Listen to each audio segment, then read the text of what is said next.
me today. Welcome to my channel or welcome back. I'm Holly, your friendly neighborhood carnivore, and I'm so glad you decided to join me today. Today we are going to be making crispy beef tendons. They're what I think of as a beefy alternative to pork rinds, and I think they're absolutely fantastic. I originally found this recipe on Michaela Peterson's website, liondiet.com, when I was following the Lion Diet myself. I'm so grateful to her for this recipe because I had been searching for a replacement to pork rinds for a long time, and these do not disappoint. Because the original recipe came from Michaela's website, I'm going to link that recipe in the description below.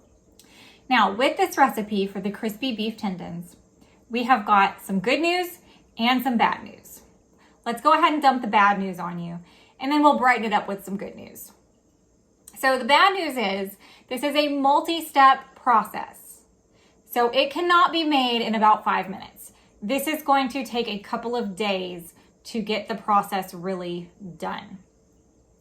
If you're short on time, you only have a small window here and a small window there, it is small enough chunks where you could do step 1 on this day, come back a few days later, do step 2, come back a few days later, do step 3. It's not a problem. You can break it up however you need to. So that's the bad news. The good news is that the ingredients list is very, very small. So we need beef tendons. In step 1, we're gonna need water. And then towards the end of this, when we're getting done, we're gonna need tallow to fry it in. And then we're gonna need salt to sprinkle on top. So it's very, very simple, not many ingredients at all. One word of caution, I have my Ninja 12-in-1 that I dehydrate in, and it is sitting inside a pot.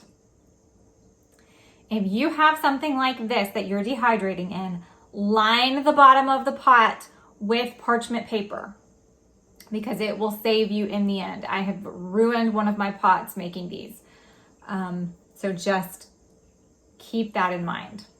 All right, so that's the rundown on the beef tendons. Let's go get in the kitchen and get these things made. I cannot wait to taste them and show them off to you guys. Here is what my pack of beef tendons looks like. I find them frozen at an international market. I let them thaw in the fridge overnight before getting to this step.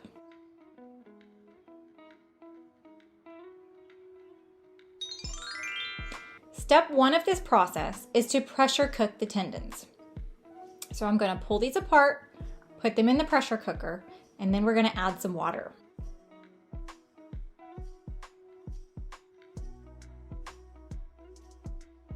Add water until just covering the beef tendons. Then you're going to pressure cook on high for 1.5 hours, followed by a quick release. When these things come out, they are very soft and kind of floppy, so be careful when you try to remove them. They are very easy to drop.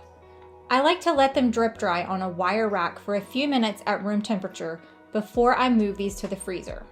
In Michaela's recipe, she says to let them chill in the fridge overnight, but I have made these a few times now, and these are a lot easier to slice once they are frozen.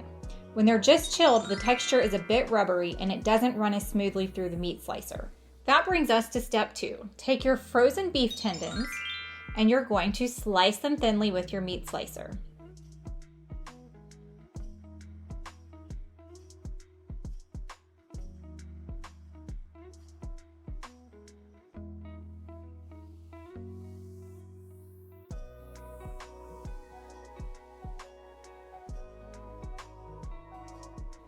Now that all of our lovely beef tendons have been sliced up thin, we need to transfer them onto our wire racks to get them dehydrating, because step 3 is to dehydrate. A few words of caution. The liquids that drip off the tendons as they dehydrate is very sticky. If your dehydrator racks have a fairly tight weave to them, line each rack with parchment paper. If your racks have a slightly larger weave to it, then just line the bottom of your dehydrator with parchment paper to keep any drippings off the bottom. The drippings will act like glue, and I don't want you to accidentally peel off the finish. Set the dehydrator to 125 degrees Fahrenheit for 3 hours, unless your dehydrator has a mind of its own and won't let you settle on the temperature of your choice like mine does. I ended up setting it to 120 degrees Fahrenheit for an additional 15 to 30 minutes.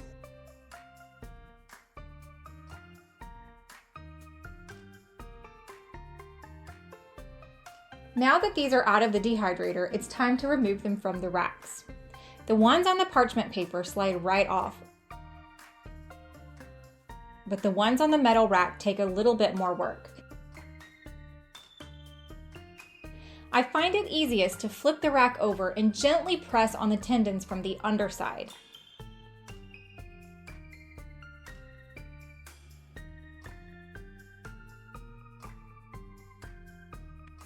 There's that parchment paper that I lined the pot with. See how it stuck to the bottom of my rack here? I'm glad it didn't mess up my pot. Now we've got all of these dried little wafers that you can store just like this until you're ready to fry them. I like to just fry a handful at a time instead of frying up the entire batch of them. Michaela calls for hers to be deep fried in tallow. They are delicious deep fried, but sometimes I need a quick, easier method. I've discovered I can air fry these with a little tallow and they crisp up quite nicely. So I'm going to show you both methods. For the air fryer, preheat it to 375 degrees Fahrenheit. Add enough tallow to coat the bottom. If you have an air fryer that has a basket that cannot be removed from it, insert a heat-proof bowl in the basket and put your tallow in that. Close it up and let your tallow heat up as well. Break up some of the little wafers of tendons and drop them in, making sure they get coated with the tallow.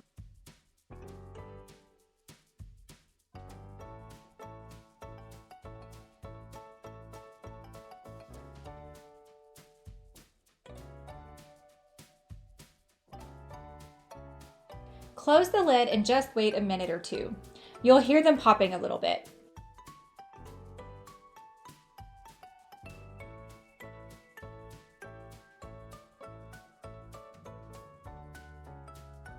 Some of mine were good to go, but a few needed a little bit more time.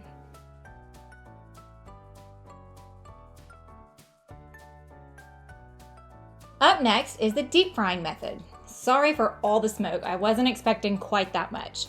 Don't worry, nothing caught on fire and I didn't set off the smoke alarm.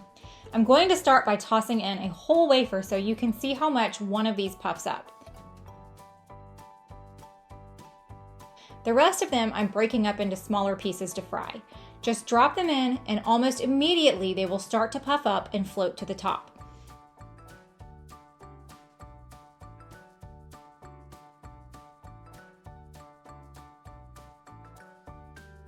Push them down a bit to make sure they get submerged really well in the tallow.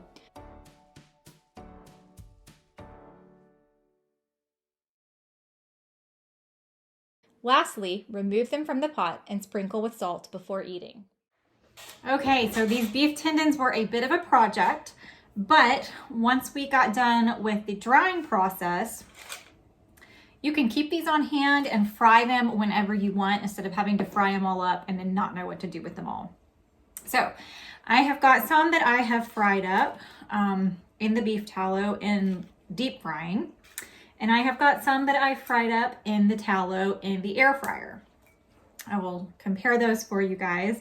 And then I also want to compare, I had one that I did whole. All right, so let me find okay. So this is the dried beef tendon.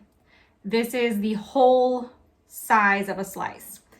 When I put this one size in the deep fryer, this is what it fries up to. It puffs up. It gets very, very big and puffy. So this tiny little wafer becomes a big puff. It's awesome.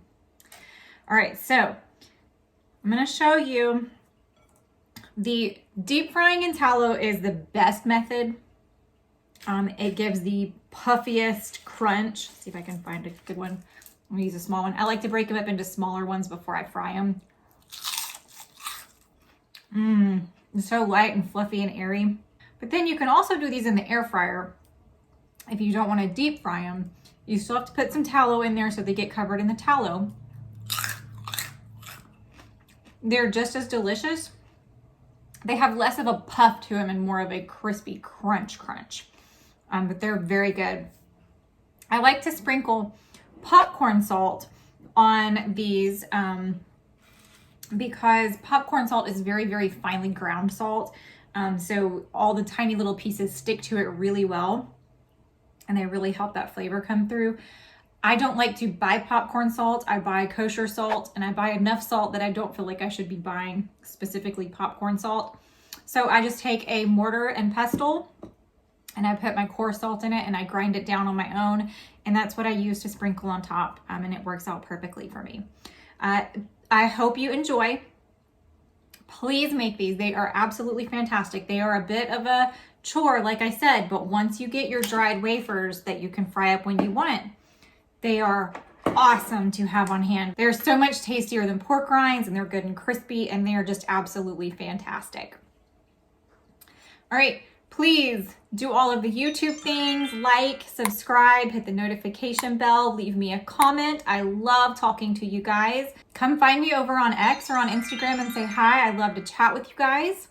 And that's gonna do it for today. So I'll see you guys next time. Thank you. Bye. She's the friendly neighborhood carnivore with a talent for cooking up a meaty uproar. From juicy steaks to sizzling ribs galore, she'll have you coming back for more. Fellas, smash that like button. She's the carnivore cooking queen. On your screen, bringing the meaty scene. Come on over and join the team for a culinary dream.